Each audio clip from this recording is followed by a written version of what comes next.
ক্রীড়া দিবসীয় দপ্তরের ভূমিকা নিয়ে অভিযোগ করলেন সিপাহীজলা জেলার বাস্কেটবল খেলোয়াড়রা।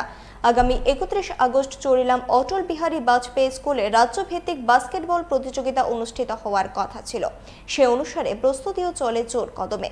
অভিযোগ, দপ্তরের আধিকারিকরা খেলোয়াড়দের স্পষ্ট জানিয়ে দেন এবছর আগরতলা অভয়নগর নজরুল স্মৃতি বিদ্যালয়ে প্রতিযোগিতা অনুষ্ঠিত হবে। ফলে নানান সমস্যার পাশাপাশি হতাশায় আছেন খেলোয়াড়রা। স্থান পরিবর্তন না করে প্রতিযোগিতার দাবি জানান খেলোয়াড়রা।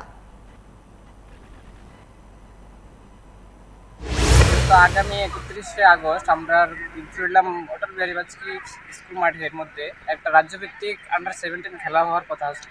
তো আমরা এই প্রিপারেশনে সব মাঠ সব রেডি, থাকার জায়গার সুব্যবস্থা রয়েছে আমাদের এখানে। কিন্তু হঠাৎ তারা 11th আওয়ারের মধ্যে এই যে 2 বছর গত বছর এরকম হয়েছে যে আমরা মাঠে খেলা ছিল, এটা গেছে ধর্মনগর। এবারও ঠিক সেম ঘটনা, আমরা সব মাঠ সব রেডি, এই লাস্ট মোমেন্টে তারা বলছে 11th আওয়ারের মধ্যে খেলাটা কি অভয়নগর হবে। তো আমাদের সিপাহীজলা টিমটা গত 3 বছর ধরে রানার্স চ্যাম্পিয়ন, ছেলেরা 2 বছরের চ্যাম্পিয়ন, মেয়েরাও চ্যাম্পিয়ন রানার্স। মেয়েরা লাগাতার 2 বছর চ্যাম্পিয়ন হয়েছে এই চরিলাম থেকে।